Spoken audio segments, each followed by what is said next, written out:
میں قلم کا جہاد نہیں کہہ رہا ہوں، زبان کا جہاد نہیں کہہ رہا ہوں، بہت کر چکے ہم، بہت کر چکے قلم کا جہاد، بہت کر چکے زبان کا جہاد.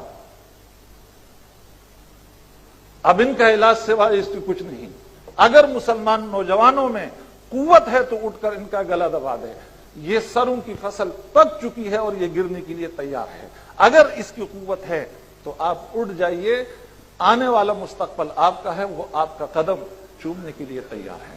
اگر یہ قوت نہیں ہے، مسلح جہاد کا نام نہیں لیتے، تو میرے بھائی کچھ بھی نہیں ہوگا، کچھ بھی نہیں ہوگا. اب ہمارے ڈاکٹر صاحب کے پروفیسر صاحب کی بات چل رہی تھی الیکشن پر اور فلاں پر. میں اس میں پڑھنا نہیں چاہتا، لیکن عرض کرتا ہوں کہ پارلیمانی جمہوریت، اس کو آپ چاہے اسلامی جمہوریت کا نام دے دیں، چاہے قرآنی جمہوریت کا نام دے دیں، لیکن بقول اقبال جمہوریت ایک طرز حکومت ہے کہ جس میں بندوں کو گنا کرتے ہیں، تولا نہیں کرتے. اس میں گنے جاتے ہیں لوگ. اس کے ذریعے سے یہی کچھ ہوگا جو ہو رہا ہے.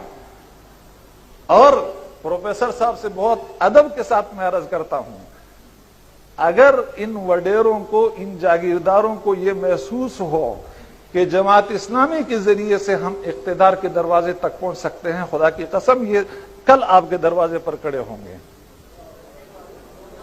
یہ کل آپ کے دروازے پر کھڑے ہوں گے. اس مصنوعی جمہوریت کے ذریعے سے مجھے معاف فرمائیے، یہودیوں کی ایک سازش یہ ہے کہ کچھ ایسی اصطلاحات ہمارے اندر رائج کر دی ہے جس کا مفہوم ہم خود بھی نہیں سمجھتے. بہت خوشکن قسم کے الفاظ میں لپیٹ کر وہ اصطلاحات ہمیں دی گئی ہیں اور ہم اس کو استعمال کرتے ہیں، لیکن اس کی حقیقت سے ہم واقف نہیں ہوتے. اور مجھے معاف فرمائیے کہ ان میں سے ایک جمہوریت کی اصطلاح ہے. آپ اختلاف کا حق رکھتے ہیں، یقیناً اختلاف کرتے ہوں گے، میں صرف اپنی رائے کا اظہار کر رہا ہوں.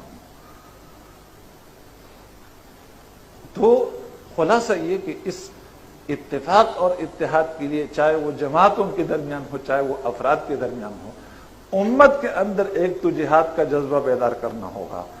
دوسری بات یہ کہ امت کے اندر جو منافقت مجموعی لحاظ سے آ چکی ہے، اس کو ختم کرنا ہوگا. اور تیسری چیز، ایثار کی ضرورت ہے اتفاق اور اتحاد کے لیے. اس کے لیے آپ کو اپنی حیثیت چھوڑنی ہوتی ہے، اپنی حیثیت چھوڑنی ہوتی ہے، تب پھر امت کے اندر اتفاق اور اتحاد پیدا ہوتا ہے. یہ اہل علم بیٹھے ہیں، آپ حضرات میں بھی بہت سارے ہوں گے. حضرت نبی اکرم صلی اللہ علیہ وسلم کی دنیا سے تشریف لے جانے کے بعد حضرت ابوبکر صدیق رضی اللہ تعالی عنہ پر امت جمع ہوئی. لیکن اہل علم جانتے ہیں کہ انصار صحابی اور بڑے سردار اور مخلص مسلمان حضرت سعد بن عبادہ کو اختلاف تھا. کیوں ڈاکٹر صاحب اختلاف تھا؟ لیکن جب امت مجتمع ہوئی، یہ ایثار ہیں، وہ مدینہ سے اٹھ کر دمشق گئے اور ان کے انتقال تک کسی کو یہ معلوم نہیں ہوا کہ سعد بن عبادہ کوئی شخص موجود بھی ہے دنیا میں یا نہیں. اس کو ایثار کہتے ہیں. حضرت خالد بن ولید جیسا جرنیل، حضرت عمر کی رائے ان کی متعلق یہ تھی کہ انہیں معزول کیا جائے. اس کے اسباب میں ذکر عرض نہیں کرنا چاہتا. حضرت ابوبکر صدیق کی خلافت ختم ہوئی، حضرت عمر فاروق خلیفہ بنے، اور سب سے پہلا حکم جو جاری کیا وہ حضرت خالد بن ولید کے معزول کرنے کا. اور معزولی بھی کس طریقے سے ہوئی اہل علم جانتے ہیں. لیکن حضرت خالد بن ولید نے کیا فرمایا؟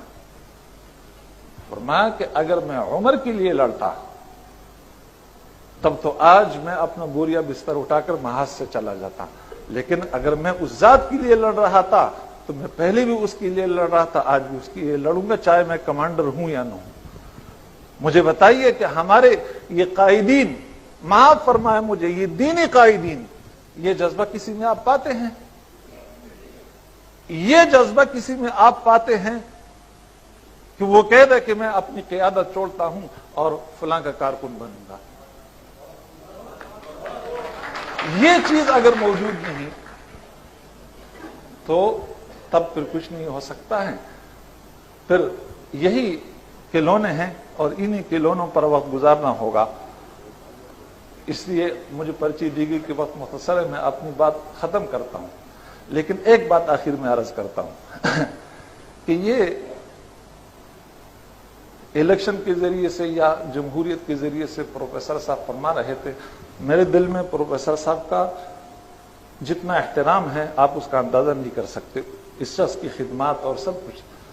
لیکن رائے کا اختلاف بہرحال ہوتا ہے, اس لیے اگر میں عرض کرتا ہوں, وہ الیکشن کے ذریعے سے, جمہوریت کے ذریعے سے پاکستان میں جتنی خدمات ہوئی وہ گنوا رہے تھے کہ ختم نبوت کا مسئلہ حل ہوا, فلاں ہوا, قرارداد مقاصد اور یہ اور وہ سب مسلم ہیں.